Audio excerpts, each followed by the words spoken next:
성도 여러분 안녕하십니까? 주님의 선하신 사랑과 은혜 때문에 하루하루가 여러분의 삶 속에서 복되고 행복함을 많이 느낄 수 있는 그런 이 삶이 되시기를 소원하면서 오늘도 그렇게 주님 안에서 행복한 분들이 한자리에 모이신 걸로 믿습니다.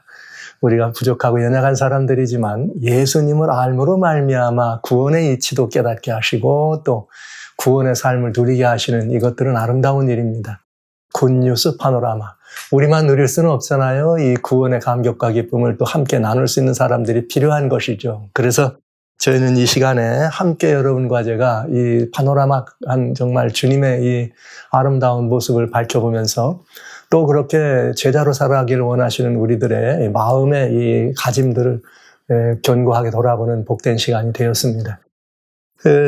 세상에 할 일이 많지만 또 다른 많은 우리들의 시선과 관심을 끌는 일들이 많지만 그래도 주님의 은혜를 공고하고 주님 은혜 아래서 더불어 살아가는 이것을 일상의 낙으로 구하는 여러분들의 삶이야말로 참 복된 삶이 아닐 수가 없다 이런 생각을 하면서 계속해서 이어서 마태복음 5장에 나오는 산상수훈 속에 들어있는 팔복에 관한 이야기 가운데 오늘은 네 번째 마태복음 5장 6절에 나오는 의에 줄이고 목마른 자는 복이 있나니 저희가 배부를 것이미요. 이 말씀으로 여러분 우리 하나님의 이 복된 마음을 좀 살펴보는 시간을 갖도록 하겠습니다.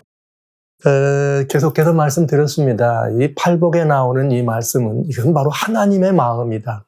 그래서 우리도 그 하나님의 마음에 합동되도록 이런 사람들이 되라가는 주님의 명령이라는 것. 그랬을 때 우리들에게 하나님께서 이렇게 대접해 주신다고는 하나님의 은혜로 약속된 이 복이 마련된 곳임을 계속해서 살펴보았습니다. 지난 시간에는 이제 이 온유함에 대해서 우리 주님의 온유함을 우리가 많이 따라보고 그들에게 땅이 주어지는 그 이치를 우리가 살펴보게 되었습니다. 오늘은 의에 줄이고 목마른 자는 여기 이렇게 이 복이 있다. 저희가 배부름을 받을 것이다 그랬는데 사실 이 성경을 여러분들이 살피시면서 요건 무슨 말이다, 요건 무슨 말이다, 아니면 뭐 사전을 놓고 이렇게 보실 수 있어서 대부분 여러분들이 이해하시고 깨달으신 데는 어려움이 없습니다. 근데 진짜 어려운 말은 뭐냐면 의라고 하는 말이더라고요. 그래서 많은 성도님들이 종종 그런 이 질문들 해오셨어요. 목사님, 우리가 주님의 나라 의를 구하라 그러는데 이 도대체 의라고 할 때 이 의가 뭘 말합니까? 뭐 성경에 여러 가지 표현들이 있으니까 우리가 이해할 수 있지만은 여러분 이 의라고 하는 것은 그만큼 그 안에 내포되어 있는 의미가 상당히 넓고 큰 것을 알 수가 있죠. 주님이 뭐 의에 줄였다. 의라고 하는 말을 그저 그 사전적인 용어나 의로 찾아보면 그냥 바른 성품이 올바르고 이렇게 무슨 뭐 이렇게 성품이 올바르고 바르고 뭐 이렇게 정당하고 이런 의미인 것은 분명합니다. 누구나 다 알 수 있죠. 그러니까 이 말은 똑바로 살아라 이렇게 이해하시면 인간의 삶 속에서 여러 다양한 이치가 될 수 있겠죠. 주님이 여기서 예를 들면 사람이 살려면 의로워야 된다. 이 말은 똑바로 살아야 된다. 바르게 살아라 이런 말이잖아요. 근데 대개 사람들은 이 바르게 산다 그러면은 어떤 그런 도덕적 기준이 있어서 어떤 기준에 맞추면 바르다 이렇게 생각합니다. 그래서 그 기준도 나라마다 다르고 지역마다 다르고 사람들의 생각마다 다르기 때문에 의의 이 삶이라는 것이 천차만별이 되겠죠. 여기 이제 그런 이 올바로 산다고 하는 것은 사람들이 다 이렇게 어떤 관계에서 어떤 처지에서 뭐에서든지 자기 자신에 주어진 그 삶에 나름대로의 기준이 있어서 그 기준이 똑바르고 기준이 올바르고 거기에 잘 맞춰서 살면 올바른 삶이 되겠죠. 물론 주님께서 너 올바로 살아야 된다는 말은 그런 말일 수 있습니다. 그러나 주님이 이렇게 이 땅에 오셔서 창조 때도 말씀하시고 신의 산도 말씀하셨던 그 하나님의 그 놀라운 음성으로 백성들에게 말이죠. 그 많은 백성들에게 그냥 너희 똑바로 살아라 이렇게 말씀하셨겠어요?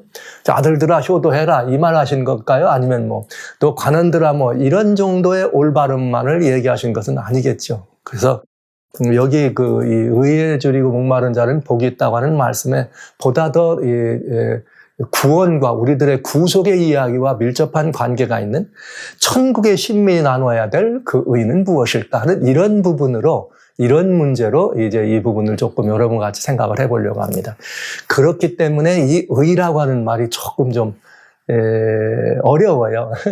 생소한 표현이라기보다는 많이 들어 믿음으로 말미암는 의, 행위로 말미암는 의. 뭐 이 의가 발음이란 뜻은 알겠는데 이게 조금 명확하게 의미 전달이 잘 안 될 수가 있습니다. 그래서 오늘은 이런 것 같이 조금 이 의에 대한 이야기를 좀 나누도록 합니다. 좀 생소하실 수 있지만 사실은 낯선 이야기는 아니죠. 많이 듣죠. 다만 그 의에 대한 개념에 대해서 우리들이 좀 이렇게 성서적, 여기 성경이 하나님과 관계된 이런 의들에 대한 우리들의 이해를 조금 더 분명히 할 필요는 있다. 그래서 여러분과 같이 오늘은 조금 단단한 식물을 좀 함께 나누도록 합니다. 때가 이미 오래됐으니까 젖이나 먹고 단단한 식물을 못 먹는 사람이 되지 말라 그랬죠. 히브리서 주님 2장에 그렇게 말씀하셨어요. 이제는 우리도 어떡하라? 단단한 음식을 먹을 수 있는 그런 때가 돼야 됐다. 이런 말씀을 생각하시면서 의에 대한 이야기를 좀 한번 생각해 보겠습니다. 대개 일반적인 경우에 의롭다, 의다 이런 말을 우리가 할 때는 뭘 기준으로 하냐면 어떤 그분은 의로운 분이야. 아니면 뭐 이런 거 얘기하잖아요. 그럴 때는 대개 어떤 도덕이나 아니면 재판이나 아니면 심판과 관련되어 있는 법적인 데에 내용이 있는 걸 알 수가 있어요. 그래서 어떤 사람이 재판을 받았는데 그 재판이 참으로 의롭다. 바르다는 뜻이죠. 그래서 뭐 이렇게 할 때 의롭다. 근데 그가 재판을 받았는데 무죄다. 그는 원래 의로웠다는 뜻이 되는 거예요. 그러니까 벌을 받았다는 말은 그가 의롭지 않았다는 말이고 무죄 판결을 받았다는 의롭다는 말이 되는 것입니다. 그러니까 이것을 만약에 재판이나 법으로 얘기하지 않고 도덕으로 말한다면 사람들 보기에 당대 도덕이라는 것은 문화적 어떤 이런 배경이 있기 때문에 기준이 다르죠. 다르지만 우리들의 도덕 기준으로는 괜찮다. 그만하면 아무 흠이 없다. 이런 때는 의로운 것이 되는 거고 또 거기에서 좀 못 미치고 부족하면 좀 부족한 사람이 되는 것이죠. 그러나 여기 이 성경에서 말하는 이 의라고 하는 것이 인간들의 삶의 변방에서만 나타나지는 그런 그 올바름 이런 정도의 내용은 아니다. 그 이상일 것이다. 그렇다면 오늘 우리는 이 이야기를 이 성경적에서 바로 찾아볼 필요가 있습니다. 대부분 이 성경에 말하는 의라고 하는 그런 표현들이 나올 때는 일반적으로 인간들 사이의 의도 물론 있지만은 대개는 이제 법적인 용어로서 여기 마태복음 5장에 보면은 20절에 그런 말이 있어요. 아직 뭐 산상보험 다 저희가 읽진 않았지만은 5장 20절에 보면 이런 말씀이 있어요. 이제 여기 보시면 답이 나오기 때문에 내가 너에게 이르노니 너의 의가 우리의 뭐가 의가 서기관과 바리새인보다 더 낫지 아니하면 결단코 천국에 들어가지 못하리라 이렇게 되어 있습니다. 그러니까 이제 우리는 여기 예수님이 복이 있다고 말씀하시고 의를 위하여 주리라 이런 말은 지금 이 말과 연관이 되잖아요. 서기관이나 바리새인들보다 더 의로운 사람이 돼야지만 천국에 들어간다 이러면 어렵도다. 와우. 서기관과 바리새인들은 어떤 사람들이에요? 그 사람들은 뭐 굉장히 철두철미하고 철저한 사람들로 우리는 이해가 되잖아요. 숨 막힐 정도로 이런 사람. 근데 여러분 그걸 이제 다른 말로 좀 쉽게 표현하면 이런 거예요. 서기관과 바리새인들은 율법의 의를 좇은 사람들이다. 즉 율법의 의란 뭐냐? 율법이 명하는 대로 그대로 고지것대로 똑같이 행해서 율법의 기준으로 봤을 땐 아무런 흠이 없도록 해야 되겠다. 이렇게 살아가는 사람들이 서기관과 바리새인들이었습니다. 근데 성경은 지금 뭐라고 말하는 거예요? 그걸로는 안 된다. 이런 표현한 거죠. 그러니까 유대 백성들이 일반해서 의롭다 아니면 의다 이런 말을 할 때는 뭐에 관련된 용어가 있다? 법적인 용어다. 무슨 법? 하나님의 율법과 관련돼서 의롭다 아니면 불의하다 이렇게 이해되고 그 회중들도 그렇게 이해했던 것이 분명합니다. 그래서 예수님은 의를 인하여 목말라라 하는 이 말씀을 이제 여기 성경대로 표현한다면 서기관이나 바리새인들보다 더 좋은 의를 구하라 이런 뜻이죠. 더 좋은 의를 구하라. 그렇지 않으면 하늘에 못 들어간다. 이 말은 서기관과 바리새인들처럼 율법의 행위를 가지고 따라가는 율법의 의를 구하고 율법적 가치를 가지고 따라가는 그 의는 아무리 구해도 뭐라는 거예요. 그건 내가 원하는 의가 아니다. 너희들로 말하는 그런 의가 아니다. 이런 말씀을 하신 것이죠. 그렇다면 이제 우리는 이 율법의 의가 아닌 다른 의를 구하라고 하셨는데 도대체 왜 그렇게 말씀하실까? 우리가 도덕적 의미로 봤을 때 율법적 의 서기관이나 바리새인들은 탁월하잖아요. 아직 오늘날까지도 유대 백성들이 가지고 있는 그런 그 하나님의 그 율법에 대해서 충성하고 하나님께 대해서 그들이 가지고 있는 그 가치관들은 뭐 이런 표현, 지독하다고 할 만큼 철저합니다. 예, 지독하다고 할 만큼 철저한 그런 모습들을 우리가 보잖아요. 그러면 이제 우리는 여기서 따져볼 게 있습니다. 여기서 말하는 주님이 말씀하신 더 좋은, 더 나은 의라는 무엇인가를 찾기 위해서 율법의 의가 무엇인가를 먼저 보는 것이 중요해요. 근데 여기 하나님 말씀 갈라디아 3장에 보면은, 하나님 말씀 갈라디아 3장에 보면은 11절에 이런 말씀이 있어요. 우리가 이제 율법이다, 은혜다 이런 말을 할 때는 로마서와 갈라디아서를 많이 보니까 저희도 예외 없이 한번 갈라디아서 봅니다.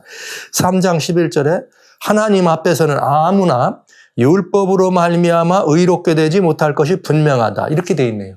하나님 앞에서는 아무라도 율법으로 말미암아서는 의롭게 되지 못한대. 네, 의롭게 되지 못한다. 이렇게 돼 이게 무슨 말일까? 그 이유는 여기 로마서에서 답이 있습니다. 로마서 하나님 말씀 3장에는 20절에 또 무슨 말씀을 기록했는가 하면 이렇게 말씀하셨어요.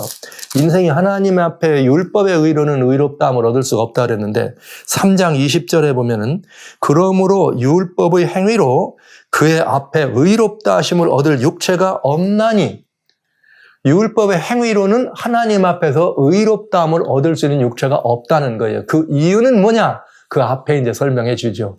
모든 인간은 죄악삭신 사망이라고 하는 정죄 아래 빠져 있어. 이게 정죄 아래 빠져 있는 사람들이 아무리 잘해봤자 뭐라는 거예요. 그거는 온전한 의를 이룰 수 있는 것은 아니라는 거죠. 다시 말씀드리면 사형 선고를 받은 죄인이 감옥에 있습니다. 감옥에서 아무리 똑바로 살아도 그는 여전히 누구라는 거예요? 사형수라는 얘기를 여기서 이렇게 말씀하신 것이에요. 그러면 율법은 뭐 아무것도 아니네? 그런데 그렇지 않아요. 여기 3장 20절에 그러나 율법으로는 우리를 의롭게 하는 것이 아니라 죄를 깨닫게 하는 것이다. 이렇게 돼 있네요. 그러니까 율법의 기능 자체가 우리들에게 필요한 의를 나눠주거나 그 율법이 우리에게 의를 더해주는 그런 기능이나 역할이 아니라는 거예요. 그러니까 이게 굉장히 중요한 거죠. 율법의 기능에 관한 문제인 것입니다. 그래서 율법은 우리를 어떻게 하게 해요? 죄를 깨닫게 해준다. 이렇게 말한 것입니다. 그래서 로마서 7장에 보시면은 율법으로 말해서 너희가 뭐 하지 말아라 했는데 그걸 하면 죄졌다. 이렇게 죄를 깨닫게 한다는 거죠. 그래서 여기에 그러면 죄를 깨닫게 한다는 것으로 율법의 기능은 끝나느냐? 아닙니다. 더 있습니다. 그 더 있는 것이 갈라디아 다시 3장에 보면은 여기 갈라디아 3장에 보면은 더 있는데 그 더임이 뭐가 나오느냐? 24절 여기 3장 24절 갈라디아 3장 24절에 이같이 율법이 우리를 그리스도에게로 인도하는 몽학 선생이 되어 이렇게 말했어요. 그러니까 율법은 죄를 깨닫게만 하는 것이 아니라 고로 예수님께로 우리를 인도한다. 즉 이 말은 율법이 죄를 깨닫게 되면 죄를 깨달으면 나는 뭐 하는 사람이다? 죽었다. 나는 사망이로구나. 이걸 알잖아요. 그러면 살 길이 있어야 될 거 아니야. 그럼 그 살 길을 찾기 위해서 성경은 뭐라 그래? 율법은 그래서 우리를 그리스도께로 이렇게 돌아가라. 그래서 그리스도께로 가서 거기서 너희가 살 길을 찾으라 이렇게 가르쳐주는 몽학 선생, 유치원 선생과 같다 이거예요. 우리 손을 이끌어서 몽학 그런 이런 이 유치원 선생님처럼 우리의 손을 이끌어주고 안내하는 그런 이 선생과 같다 그랬습니다. 그러니까 서기관들과 바리새인들이 아무리 율법에 그렇게 충성하고 율법의 행위에 완전하게 하려고 애를 썼지만 그것으로 그들이 살 길을 얻는 구원에 들어가는 천국의 신민이 될 수 있는 그런 의를 얻는 것은 아니라고 하는 거죠. 자, 그러면 이거 봐라. 그러면 이게 율법이 의를 얻게 하는 것도 아니고 의를 나눠주는 것도 아니라면 그러면 다만 율법은 우리에게 의의 필요를 알려주는 것이다. 이것을 보여준 거죠. 그렇다면 우리는 이 의가 뭔지를 좀 알 필요가 있다는 거예요. 예? 의의 필요를 율법에 깨닫게 해준다면 그럼 의라는 거는 뭐냐 이 말이에요. 분명히 옳다는 건데 법적으로 똑바로 사는 것이 아니고 성경이 말하는 의는 다른 것이라면 도대체 뭘까? 아까 여기 갈라디아서는 믿음으로 얻는 의라고 하는 말이 근데 나중에 좀 보기로 하고요. 여기 그렇다면은 우리는 이 의라고 하는 것을 따져볼 필요가 있습니다. 의 자체는 말이죠. 어디에서 존재하는 것이냐? 관계에서 존재하는 거예요. 우리는 백의 관계라 그러면 둘 이상의 복수가 있을 때 관계가 형성되죠. 맨 처음에 중요한 관계는 하나님과 피조물. 관계예요. 그 다음에는 또 인간과 인간, 피조물과 피조물 사이의 관계. 또 아니면 뭐 이런 것도 의로울 수 있어요. 우리 나와 내가 내 손으로 이루어진 어떤 일, 그것도 관계가 될 수 있죠. 그러나 그거는 이 관계에서는 나만이 가지고 있는 이 의가 되는 거죠. 왜냐하면 대상이 다른 우리와 같은 생명 있는 대상이 아니고 내 일이든지 어떤 무슨 뭐 무생물계가 되는 거니까.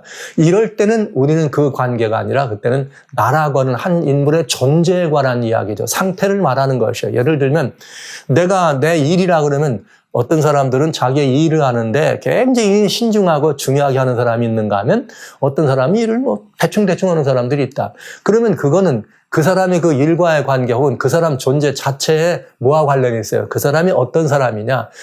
치밀한 사람이다? 아니다. 이게 상태에 관한 얘기, 그 사람의 마음의 상태.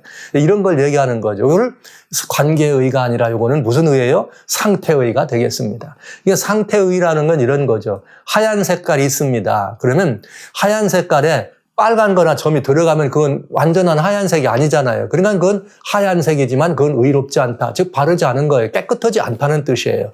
그건 상태를 말하는 것이에요. 예를 들면은 뭐 다른 모든 것 다 마찬가지 이제 그렇게 보시면 되겠습니다. 그래서 어떤 사람이 어떤 신분의 사람이 자기 신분이 예를 들면은 뭐 어떤 뭐 워낙 종류가 많은 이런 그 신분에 대한 이야기가 있기 때문에 뭐 제가 구체적인 예를 듣는 거는 마음에 상할까봐 말을 안 하고요. 어떤 신분, 예를 들면은 제가 저를 말씀드리겠습니다. 제가 목사라고 하는 신분이 있습니다. 근데 내가 목사라는 신분을 가졌지만 제가 마음에 품은 생각이 목사가 아닌 다른 마음을 품고 있다면 저는 저와의 관계에서 뭐가 되는 거예요? 의롭지 않아. 저는 목사로서의 상태로서 뭐하지 않은 사람이에요. 의롭지 않은 사람이다. 예를 들면 목사인데 목사라고 하는 나름의 뭐가 있어요? 다 기준이 있잖아요. 그 기준에 걸맞지 않는 그런 어떤 그 삶이 있거나 그렇게 된다면 저는 의로운 사람이 아닌 거죠. 저는 상태를 말하는 것이에요. 그러나 여러분, 이런 상태는 그렇다. 상태의라고 말하지만은 실제 이렇게 우리가 중요한 건 뭐냐면 관계의를 중요하게 여겨야 된다. 여기 성경이 말하는 건 이제 관계의를 표현하고 있다. 이건 무슨 말이냐? 아버지와 아들 관계가 있습니다. 그건 아버지는 아들이고 아버지고 아들은 아들입니다. 그런데 어느 날 아들이 갑자기 자기가 아버지인 것처럼 하고 아버지에게 아들아 이러면 그는 누가 되는 거예요? 불이. 아버지와 아들 사이의 관계가 온전치 않아. 근데 아버지와 아들이 있는데 내가 너 안 낳았어. 그러면 그 관계는 깨지는 거잖아요. 이런 관계는 올바른 관계가 아니죠. 그래서 이런 관계의 의가 대단히 중요한 것입니다. 그래서 성경에 말하는 의를 얘기할 때는 항상 관계의 복수예요. 대상이 있을 때 관계의 의가 있고 상태의 의가 있다. 그러면 이제 여기서 퍼져나가면 되는 거예요. 그럼 관계 중에 사람과 사람과의 사이의 관계도 올바르지 않으면 의롭지 않은 관계입니다. 그런데 중요한 건 사람과 사람 사이의 관계가 올바르지 않을 때는 뭐 하면 돼요? 뭐 여러 가지 다양한 그 관계를 이렇게 회복할 수 있는 방법도 있죠. 다시 또 좋은 관계로 될 수 있으니까 서로 화해하면. 그런데 문제는 하나님과 피조물 사이의 관계가 온전하지 않으면 이거는 온전하지 않으면 매우 중요한 일이 벌어지네. 왜? 하나님은 창조주입니다. 인간은 피조물입니다. 그러니까 창조주와 피조물 사이는 어떤 관계냐면은 창조주 하나님은 모든 피조물들에게 생명을 주시고 이 생명을 유지할 수 있도록 또 생명을 보호하고 유지하고 생명을 책임져주는 역할을 창조주는 하는 거고요. 피조물은 이 생명의 근원이 하나님께라는 사실을 인정하고 그 하나님을 경배하도록 이렇게 모든 만물은 우리에게 생명을 신 하나님을 존재하도록 하신 하나님을 경배하도록 되어 있는 이것이 창조주와 피조물 사이의 관계예요. 그 관계의 규정입니다. 이런 것들을 하나의 기준으로 만들어 놨다 할 때 우리는 하나님의 법이다 이렇게 이야기할 수 있어요. 이거는 이제 관계를 설명하는 법을 우리는 도덕법이다 이런 말을 한 것이고요. 성경의 도덕법이라고 그러면 우리는 십계명을 통해서 하나님과 우리 사이에 관계가 규정된 법이다 이렇게 우리는 말하고 또 그렇게 이해하시면 되겠습니다. 그건 관계예요. 그런데 만약에 우리가 이 관계가 깨어지면 어떻게 되는 거예요? 하나님과 우리 사이의 관계가 깨어지면 어떻게 깨어지면 그 관계는 어떤 관계냐? 생명의 주인과 나의 관계가 끈앞불이 끊어졌으니까 내가 생명으로 어떻게 되는 거예요? 잃어버리는 거죠. 그게 말이야. 죄의 삭신 사망이다 이런 말을 할 때 왜 죄의 삭신 사망이냐? 하나님과 관계가 끊어지는 게 죄거든요. 그 죄가 관계가 끊어지면 죄인데 그 끊어진 관계가 되면은 생명의 관계가 끊어졌으니까 나는 죽는 것입니다. 그러니까 하나님이 너 나하고 끝났으니까 내가 너 죽일 거야 이렇게 안 해도 생명의 관계에서 끊어지면 죽는 것이에요. 잠시 있지요. 선풍기 돌아가다가 전기 코드 빼면 어때요? 전기가 끊어지는 순간 선풍기는 모양은 있지만 선풍기로서의 의미와 가치는 없는 아무것도 아닌 존재죠. 그냥 깼지만 돌던 관성에 의해서 조금 더 돌다가 멎어요. 다시 전기가 꽂아지지 않으면 이 선풍기는 있으나마나한 선풍기가 되는 거죠. 바람을 못 만들어내니까. 마찬가지로 하나님과 우리 사이가 그런 관계였습니다. 생명의 관계, 창조주와 피조물 사이의 관계입니다. 그런데 모든 창조주와 모든 피조물 사이의 관계는 다 창조주와 피조물들과의 관계인데 유독히 인간만큼은 하나님께서 창조주와 피조물이라고 하지 아니하시고 아버지와 아들이다 이렇게 부모와 자녀와의 관계로 창조주와 인간의 관계는 이렇게 하나님이 우리들에게 성립을 해주신 것입니다. 그런데 불행하게도 아뿔싸 인간이 그 하나님을 어떻게 한 거예요? 떠난 거죠. 하나님을 우리의 창조주로 아버지를 나의 아버지가 아닌 것으로 내 스스로 내가 하나님 자리를 탐낸 것입니다. 그러니까 여러분 대단히 중요한 거예요. 아까 말씀드린 것처럼 관계가 깨어지는데 아버지는 아버지고 아들은 아들입니다. 그런데 아들이 아버지가 될 수는 없어요. 그러나 아들이 장가 가서 또 자기가 아버지가 돼서 그건 다른 관계에서의 아버지 역할을 하는 것이고 나와 아버지 사이는 변함이 없습니다. 저는 여전히 아들일 뿐이죠. 저희 아버지. 그것처럼 하나님과 우리 사이는 여전히 하나님과 우리 사이, 피조물 사이였는데 그만 아담 할아버지가 하나님처럼 된다는 말을 듣고 홀바당 하나님 말을 거역함으로 말미암아 하나님과의 관계를 깨어지게 된 것이죠. 그러면 이제 우리는 문제가 된 것입니다. 그 관계가 깨어지는 순간 우리는 관계가 깨어진 것을 죄라 그랬고 깨어지면 우리는 어떻게 되는 거예요? 죄로부터 죄의 삭신 사망으로 우리는 완전히 끝나게 되는 것이죠. 그래서 여기 이 관계에 대한 문제는 뭐냐? 그렇게 해서 관계를 깨뜨린 것이 바로 의롭지 않다. 우리는 하나님과 우리 사이의 관계의 의를 잃어버렸다. 이렇게 표현하는 것입니다. 그래서 우리가 하나님과의 관계에 있어서 그 관계를 올바르고 좋은 관계를 가졌어야 되는데 인간이 먼저 하나님과 좋은 관계를 깨뜨렸어요. 그래서 이것을 보고 인간은 불의요. 이것을 우리는 죄라고 말한 것이고 우리 스스로 그 의를 좋은 관계를 우리가 의를 잃어버렸다 얘기한 것입니다. 그런데 문제가 생겼네요. 인간이 그렇게 범죄하고 끝나면 우리의 의는 잃어버렸습니다. 인간은 이제 더 이상 의로운 존재가 아니에요. 죄의 존재고 하나님과 끊어졌으니까 죽어야 될 존재예요. 그런데 문제는 우리와 관계하시는 하나님이 문제네. 하나님이라고 하시는 하나님은 원래 하나님 존재 자체가 의이신 분입니다. 그런데 이 하나님의 의는 또 뭐냐? 아까 말씀드렸잖아요. 이 관계를 깨뜨리고 죄를 범하면 어떻게 된다? 사망이라고 하는 의의 기준이 있는 거예요. 그러면 인간이 그 관계를 깨뜨렸으면 사람은 어떻게 돼야 돼요? 반드시 죽어야 합니다. 우리는 그 관계가 깨어져서 우리는 죽어야 되는데 이 인간이 죽어야 될 터인데 하나님은 또 다른 하나님의 이 속성이 있으시네요. 의로우신 하나님은 우리를 죽게 하시는 분이시지만 여러분 이번에는 또 어떤 하나님이 계세요? 우리 하나님은 의로우신 분만이 아니라 하나님은 사랑의 하나님이십니다. 이 사랑은 어떻게 해야 돼요? 죽을 사람도 살려야 되는 것이 사랑이잖아요. 그러니까 하나님이 이제 이 딜레마죠. 하나님의 의를 행해서 죽을 사람을 죽인 것이 하나님의 의고 그것이 공이라면 하나님의 것이 의가 공이라면 이번에는 하나님의 사랑은 죽을 사람도 하나님께서 어떻게 하셔야 돼요? 살려내는 것이 하나님의 사랑이에요. 의와 공의가 어떻게 함께 만날 수가 없는 상황이죠. 이게 참 인간을 하나님 사랑하셨는데 죄의 삭신 사망으로 죽여야 되는데 죽일 수가 없는 것이 또 하나님의 사랑의 마음입니다. 그래서 하나님께서는 하나님이 의로우신 분이라고 하는 의도 세우시고 하나님의 사랑이시라는 사랑도 세우실 수 있는 하나님의 방편이 있었습니다. 그건 뭐냐? 하나님이 대신해서 어떻게 하는 거예요? 대신해서 죽을 인생을 위해서 돌아가시는 거죠. 누가요? 하나님이. 그러면 하나님이 만들어 놓으신 그 기준, 죄의 삭은 사망이라고 하는 그 기준도 하나님이 충족하니까 하나님의 공의도 살아나고, 또 하나님의 다른 기준, 죽을 죄인을 어떻게 하는 것, 살리는 것은 사랑이라고 하는 하나님의 기준이니까 하나님의 사랑도 살아나는 거죠. 그래서 주님이 돌아가시기로 작정하시고 약속하신 거예요. 그 약속하셨는데 그 하나님이 누구예요? 메시아라고 하는, 하나님의 아들 메시아라고 하는 약속인 것입니다.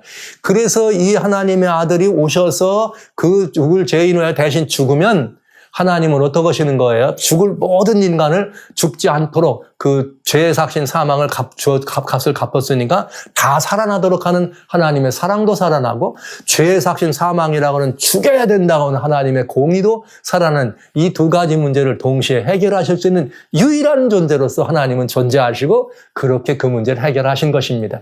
그렇게 되면은 주님이 오셔서 그런 일을 이루시면 우리는 그 하나님의 의로우심 때문에 우리가 죄의 값을 갚으니까 우리의 뭐가 살아나는 거예요? 우리의 의가 살아나게 되는 것이죠. 바로 이것이 바로 의라고 하는 것입니다.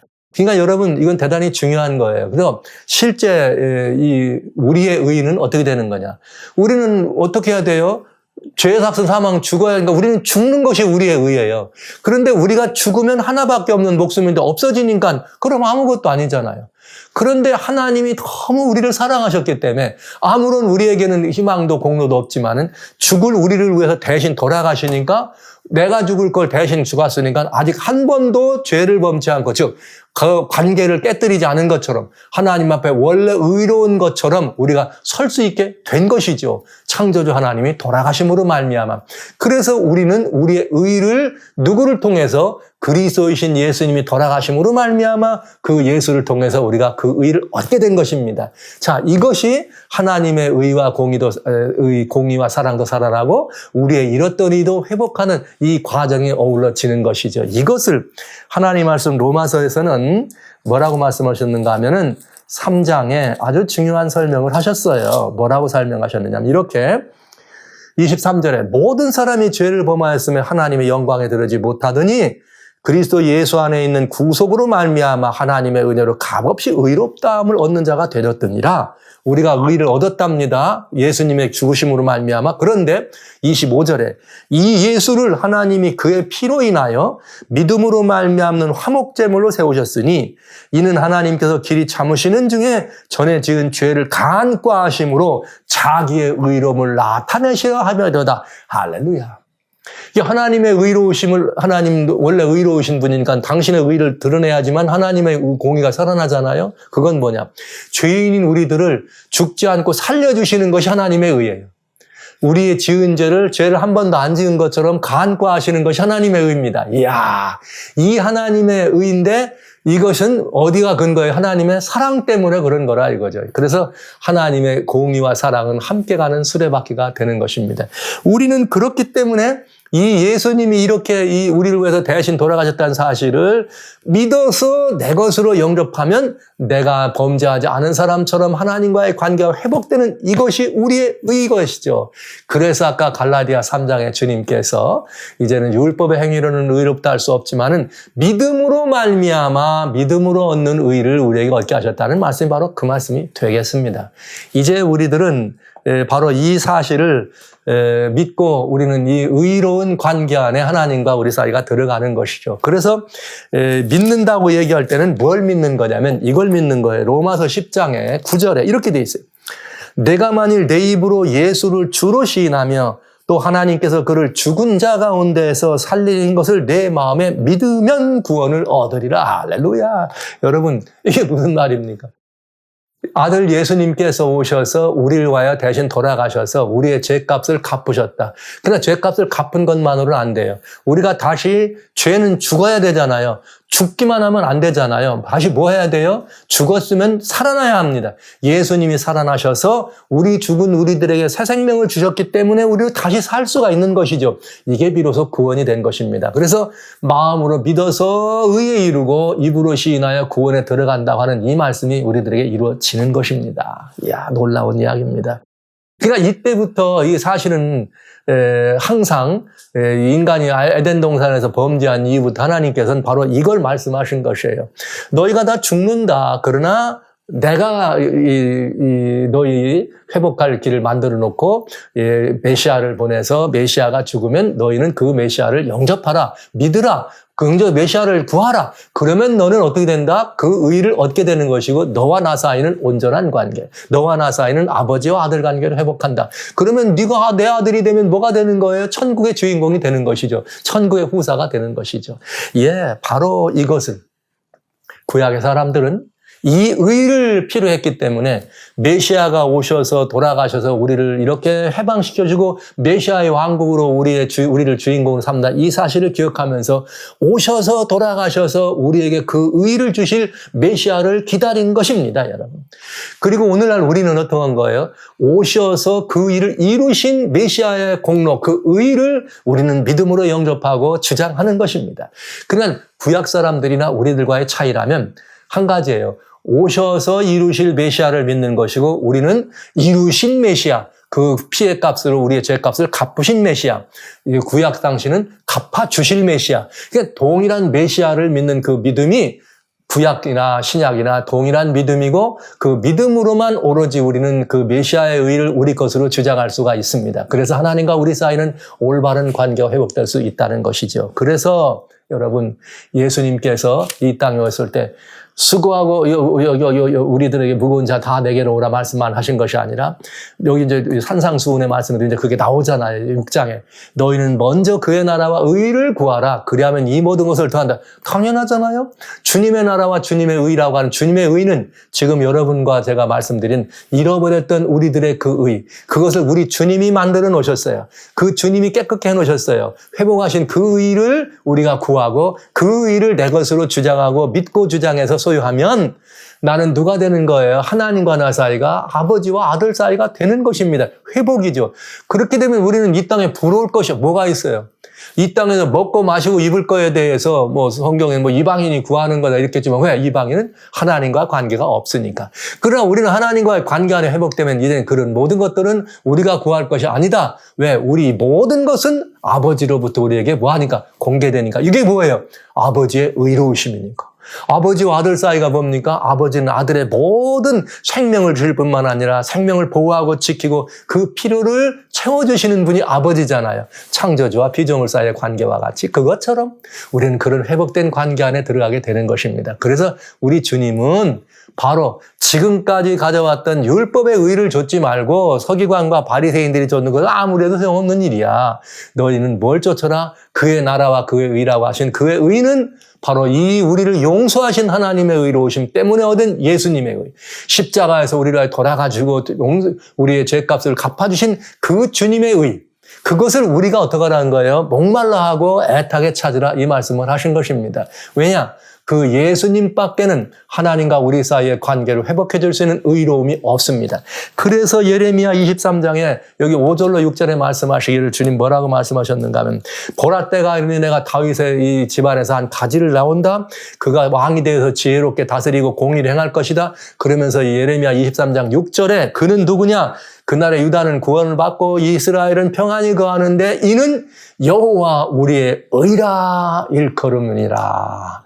메시아 예수님은 우리들의 누구의 의로움이다. 그러니까 여기 지금 산상수훈 설교에서 너희가 그의 나라와 그의 의를 구하라. 그의 의에 목마른 자, 주님의 의에 목마른 자는 단순히 이 땅을 살아가면서 인간들이 생각하는 어떤 그런 우리들의 삶의 그런 도덕적 기준이나 이런 의만을 똑바로 사는 거 좋은 것이죠. 올바로 살아야죠. 그런 의를 이야기한 그 너머다. 그 너머는 뭐냐? 하나님께서 마련하신 우리를 위해 마련해 놓으신 메시아를 통해서 야훼 만들어내신 하나님의 의. 우리가 그 의를 구하고 하나님의 그 의를 구하면 하나님과 우리 사이의 관계가 어떻게 돼요? 온전하게 회복되고 우리는 그 하나님의 은혜 가운데서 늘 우리들의 배고프고 주림과 모든 목마름들을 해결이 받을 수 있다.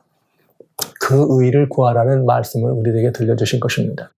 그래서 우리가 구해야 될 이 의는 믿음으로 얻는 의라고 하는 표현을 합니다. 즉 예수님이 그리하셨다는 사실, 십자가에서 이루어진 그 보혈의 공로를 우리가 마음으로 믿고 입으로 시인하고 그것을 주장하고 영접해서 내가 하나님 앞에서도 나는 연약하고 부족하지만 나는 주님이 내 이 사실을 믿었다는 사실을 믿는 순간 나는 하나님과 우리 사이의 관계가 온전해지는 것입니다. 그래서 관계의 의로움을 구하는 것이 아주 중요한 것이다. 그 하나님과 우리 사이의 관계의 의로움을 구하는 것은 아주 중요한 것임을 여러분 꼭 깨우쳐 주시고요. 여기서 의로움, 의를 위하여 목마른 자라고 말할 때는 하나님과 우리 사이의 관계도 의로워야 돼. 그러면 여기서 그 의로운 관계를 얻고 우리가 구원의 놀라운 은혜를 힘입으면 엄청난 은혜를 입잖아요. 이 은혜를 가지고 이웃과의 관계의 의도 이룰 수 있는 것입니다. 하나님의 은혜를 받을 때 그 사랑이 나를 감동 줬을 때 이웃과의 관계에서 사랑이 움직여지는 것이지 이 관계가 온전치 않으면 우리는 절대로 이웃과의 관계에서 그런 일을 해갈 수 없습니다. 그건 단순히 도덕적 관계예요. 바리새인과 율법사들이 얘기했던 바로 그런 의미가 될 수 있는 것입니다. 그래서 사랑하신 성도 여러분, 형제자매 여러분, 오늘은 조금 제가 의라고 하는 약간은 여러분들이 많이 읽기는 했지만은 그 개념에 있어서 좀 이렇게 낯설 수 있는 그 개념을 좀 여러분 우리들 것으로 제가 관계의였다. 하나님과 우리 사이의 관계의로움이었다는 말씀을 여러분들에게 드리면서 그 하나님과 내가 바른 관계, 의롭다는 말은 바른 관계에 서야 된다. 그러니까 의를 인하여 목마르라는 말은 늘 하나님과 바른 관계, 하나님 앞에 바로 설 수 있도록 우리의 마음을 쓰고 우리의 생각을 온전하게 하는 것은 매우 필요한 일이고 주님께서는 그 모든 의에 대하여 보상하시겠다는 약속이 있다는 말씀을 여러분들에게 말씀해 드립니다. 하나님의 의는 용서하시는 의. 하나님의 의는 우리 용서만이 아니라 간과 죄를 한 번도 안 지은 것처럼 우리를 다 그렇게 살펴주신 하나님의 의. 하나님의 의는 우리의 허물을 덮어주시는 의라는 사실을 기억하시면서 이 하나님의 의로움을 힘입을 때 우리는 구원의 사람이요, 감격하는 사람이요, 사람들과 인간과의 관계에서도 우리는 늘 더 의로운 관계를 이뤄갈 수 있습니다. 또 나중에 또 다른 이 파트에서 여러분 사람들과의 관계의 의로움을 우리는 다른 말로 표현하는데 뭐라고 하는가?